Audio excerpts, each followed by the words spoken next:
The Bills traded Stephon Diggs, released Tre'Davious White, Mitch Morse, and Jordan Poyer. But honestly, they've done the right thing this offseason.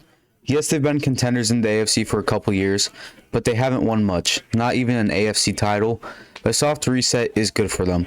Before I really look at the roster and go in detail, the Bills are trying to avoid becoming the Saints of the late 2010s, in my opinion. The Saints from 2017 have really been trying to hang on and run the team that didn't win last year back. It didn't work for them and hasn't worked for the Bills so far.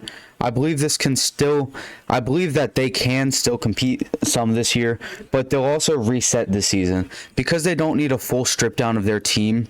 I believe this season isn't a make or break year for the Bills.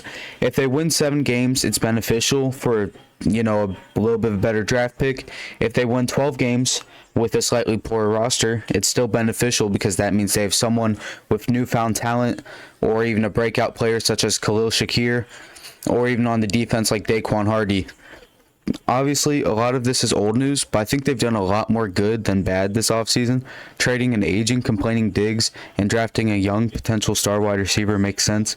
Keon Coleman has some qualities that he lacks, but I think he can be a good receiver, and his play style is a little bit like Cortland Sutton, in my opinion. They also have Khalil Shakir, who's younger and can break out. They did let Gabe Davis go, but they brought in Curtis Samuel to be a solid receiver 3, maybe 4. This feels like a bridge deal, but they'll also see what they have in all of these guys. When it comes to the offensive line, Mitch Morse is a big loss, but Connor McGovern is a solid bridge starter. He's never been elite, but he's always been a fine center. I remember him especially on the Broncos and Jets. They signed Lael Collins, whose career has been derailed due to injuries, but there is some potential there, and maybe he can take away a starting spot from one of the guards. On the defensive side, they lost Poyer, Tre'Davious White, and now Matt Milano is hurt, but their front 7 is still pretty solid. AJ Epineza is still 25 and has come on the last 2 years a bit. Greg Rousseau was their first round pick a couple years ago and has been solid as well. And Ed Oliver is still in the middle, and the only real concern might be Daquan Jones, but he's a fine player, especially to be their second defensive tackle. It's not like they want him to be their lead guy. On top of this, they have Von Miller, Terrell Bernard, Dorian Williams, and all of those guys can still play at a good level. And Von Miller's been hurt a bit the past couple years, so maybe he'll come back on. The secondary might be a little concerning, but I think it's still fine. Taylor Rapp and Cole Bishop is a solid safety pair, and I believe it'll be Bishop over DeMar Hamlin. I really did think that Bishop was a sleeper pick in the draft, and I really liked his skill set. Now, the corner core is kind of concerning, though. I don't think they have a single top 20 corner, maybe not even top 30, but it feels like they have a couple corner 2s with Rasul Douglas, Teron Johnson, and I think Daquan Hardy can come on.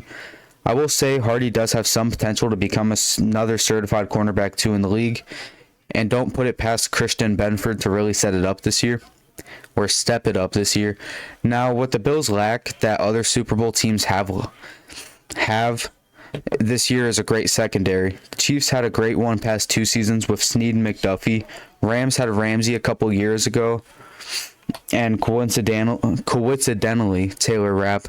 Carlton Davis, Sean Murphy Bunting, and Antoine Winfield were the lead guys for the Buccaneers in 2020. And I mean, the Bills have a solid secondary, but not an elite one like the past couple Super Bowl defenses.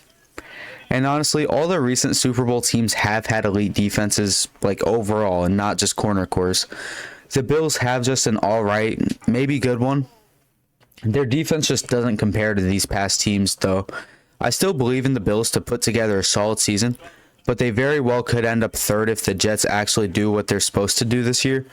But I believe they're most likely 2nd unless the Dolphins get hit with the plague or something. And back onto the offense, though, it feels like Super Bowl offenses don't have to be as good as your defenses. The losers of the past 4 Super Bowls have debatably had a better offense than the team who beat them. The Niners and Eagles were better on offense than the Chiefs team has been the past 2 years other than Mahomes. Bengals were kind of even with the Rams, and it feels like as if the losing Chiefs team in 20 may have had a slightly better offense than the Buccaneers did that year, but defense has reigned supreme in the Super Bowl. All in all, though, I believe there's not a Super Bowl team this year. Like my rankings last year's playoff teams video, I believe if the Bills make or when they make the wild card, they'll be favorable to win a game. but I don't think they're going to make a deep playoff run this year. But I definitely would not count them out for 2025. Thank you guys for watching this video. That's pretty much it on terms of the Bills. I have a couple more videos coming up soon. I'm going to probably do my final season's predictions next week. And school's starting back up for me, actually a week from now. So I should be a little bit back on schedule with uploads, because last year I'd kind of just sit in class. I mean, I had my work done, but I'd write up scripts there. But this summer I was kind of lazy writing up scripts. Like, I think I had like 10 videos I never even made, which kind of annoys me just because I wanted to make them. And I'm done rambling. I hope you guys subscribe and come back for another video. It really mean a lot, especially since my past videos, I mean, I'm kind of selling right now. I got like 60 and 30 views. I need to get that up.